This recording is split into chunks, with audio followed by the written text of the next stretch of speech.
My name's Bob Zellner, and I grew up in L.A., Lower Alabama, and I was very lucky, even though my father was in the Klan and my grandfather was in the Klan, that I joined the Civil Rights Movement and became the first white Southerner to be a field secretary for SNCC, the Student Nonviolent Coordinating Committee. In the first 36 months of my work with SNCC, 5 of my colleagues were lynched, murdered, killed by racists. I was beaten so severely on a number of occasions that I suffered some brain damage and also post-traumatic stress. October the 4th, 1961. You know how you always remember the first time you were ever beaten and arrested? It was a SNCC staff meeting, the first staff meeting ever held by SNCC. My job was to go to white campuses and to relate to white students across the South. During the meeting, 130 high school students walked out of school to protest the murder of Herbert Lee. Herbert Lee had been murdered because he was helping Bob Moses register black people to vote, and I joined them. I was the only white person in that demonstration. And I remember thinking that I couldn't possibly go on that demonstration. I said, my mother will lose her teaching job, my father will lose his church, and there'll be more violence than usual. And then I realized I'm talking to myself because nobody's telling me to go on the march anyway.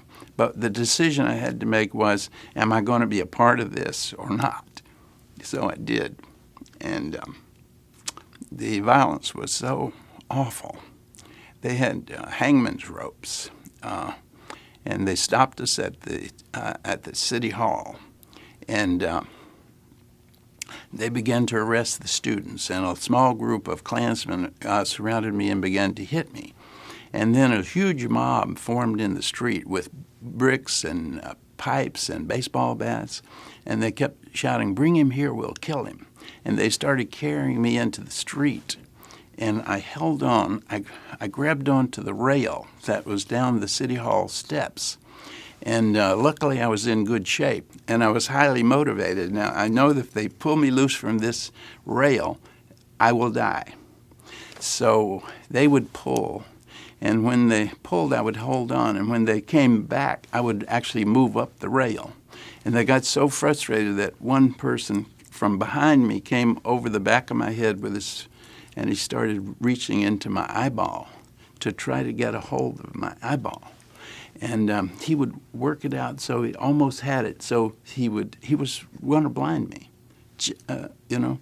And I would move in a certain way, and it would thunk back into my head.